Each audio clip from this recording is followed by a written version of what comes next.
Every painting company that hasn't hit $1 million a year says they want to, but if you actually ask them what it actually takes to get there, a lot of them are going to go quiet. And it's just because they are guessing their way to growth, which is hoping whatever got them to where they are will push them further. So instead of relying on all that and all the guesswork, we just audited 100 painting companies to figure out what the core actions that you need to take to get there are. So after working with hundreds of painting companies and auditing hundreds more of their marketing and sales processes, a couple of core pieces are missing that will hold you back from hitting $1 million a year. So in this video, I'm going to show you the 5 questions to ask yourself when setting up your painting business to hit $1 million a year. Okay. Now, the first question you need to ask yourself when you're trying to hit that $1 million mark inside of your business is, do you even know your numbers? Now, there is a famous quote by Peter Drucker, which is, what gets measured gets managed. And so when we're going to go into any of these strategies to get more out of like what we're currently doing, we need to understand what our baseline is, like what the data is with our business at this stage. And so the basics numbers you should be tracking are the number of leads, the number of quotes, the number of sales, and the revenue your business is generating with that. And then once you have that, you can start tracking metrics like set rate, close rate, average job size, and then you can even break it down by source. If you aren't already tracking everything, I've put our Google Sheet template just down below. You can just click on that and fill that out for say like the last 3 months, and then you'll get a very clear picture of your numbers. And if you want it a little bit more automated, you can just sign up with a CRM like Drip Jobs. Honestly, this is the one I would recommend if you're looking for an all-in-one. They automatically track all these things for you, right? So this is a quick example. You can see how many leads come from source, the leads to appointments by source, the sales by source, the closing percentage overall. It doesn't show here, but you can look at all of those by source as well. The appointments booked, the set rate, all the metrics you're going to need to scale, okay? So if you know your numbers, the next piece is,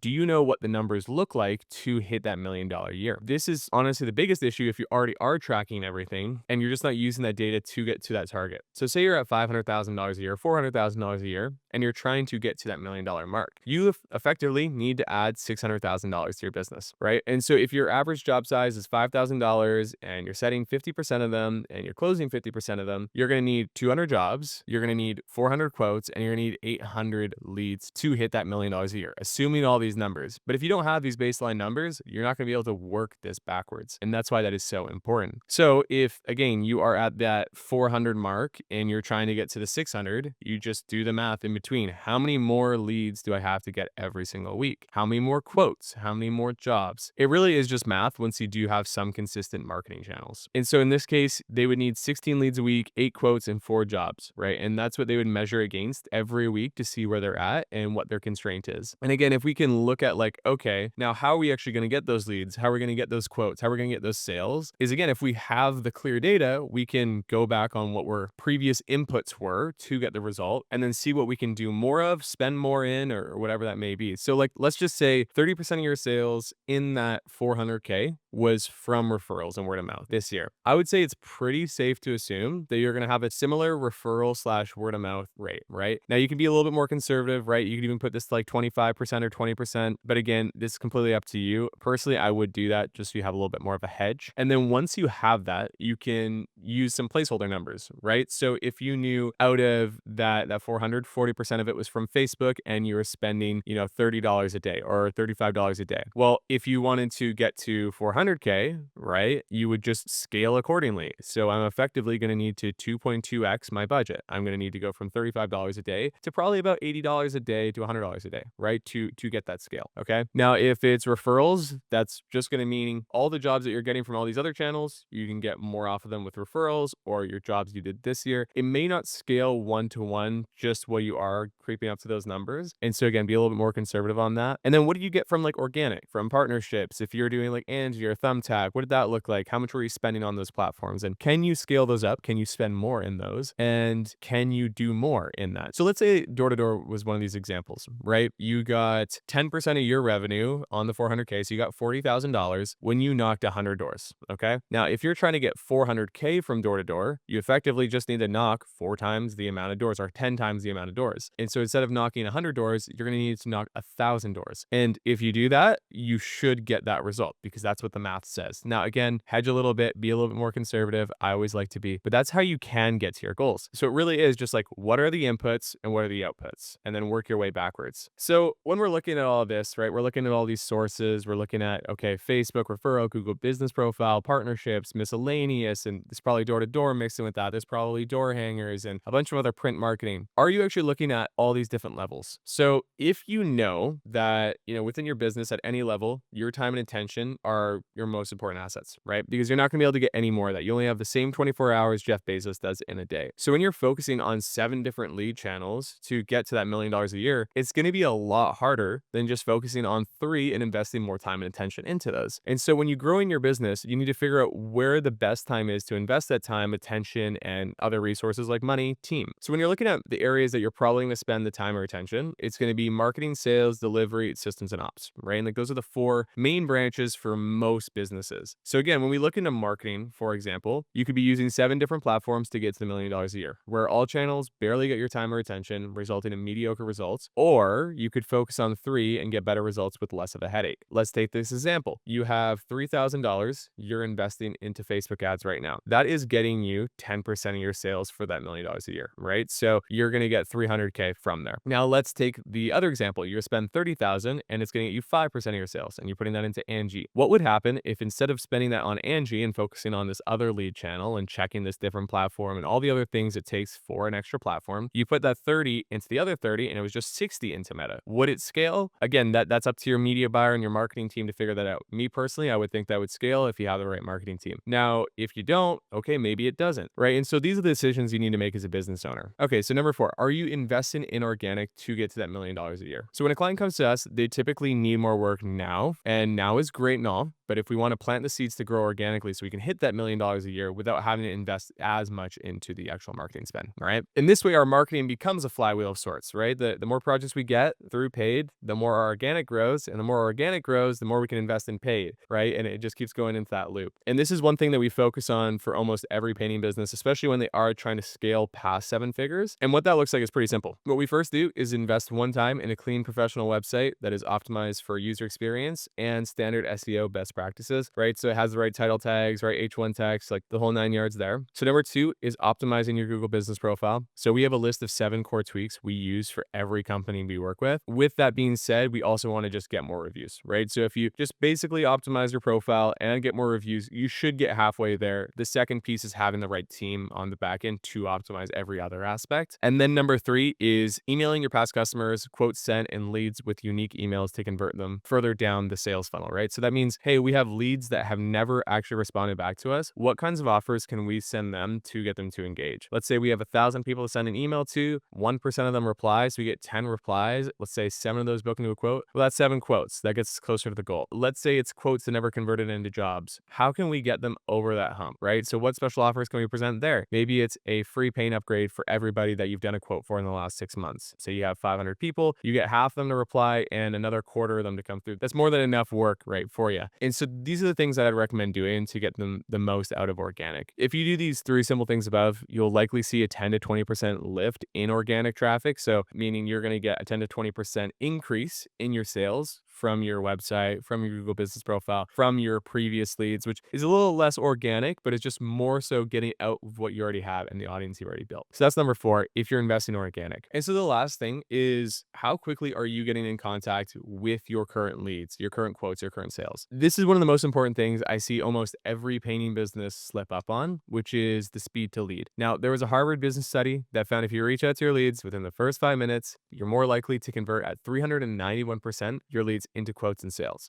So you can essentially 4x your business by getting in contact with your leads quicker. And so when I started auditing every painting business that came through to us, it's pretty crazy to see that over 90% of them had no plan to get in touch with their leads more quickly, right? So they had no automations, they had no team member, they were dedicated to reaching out to their leads. They just had nothing. And so when they felt like getting back to customers is when they got reached out to. And this is even crazier to think about when you think of 78% of web leads go with the first company that gets back to them. So if you're delaying getting back to your lead because you want to seem like you're super busy and you have better things to do, like I would scratch that one. 2, if you don't have a plan and you want to get in touch with them quicker, you just don't know how to, create a plan, research online, create the automations, make sure there's a system. Maybe it's your partner, maybe it's your EA, right? Like your assistant, your office assistant, maybe it's your estimator, like both of you guys get pinged at the same time to call a lead, just so that everybody can get on top of those and we can get the most out of the leads that you're currently generating. And so you should very much take speed to lead seriously because it could be the one thing you focus on to grow to $1 million a year alongside everything else here. So these are the 5 core things I would look at inside of your painting business today that are going to be the easiest things to implement to scale to 7 figures in the coming year here. I honestly think if you take action with these 5 things, you will get closer to that endpoint no matter what. Now, if you don't have like a steady lead channel like we were talking about this whole time inside of this video, then click the link below. There's a separate link down there where you can book a discovery call with our team to where we can look through your numbers and see if we can possibly help with getting a reliable lead source. Other than that, hopefully you enjoyed the video. Leave a like and subscribe if you want to see more content like this, and I'll see you in the next one.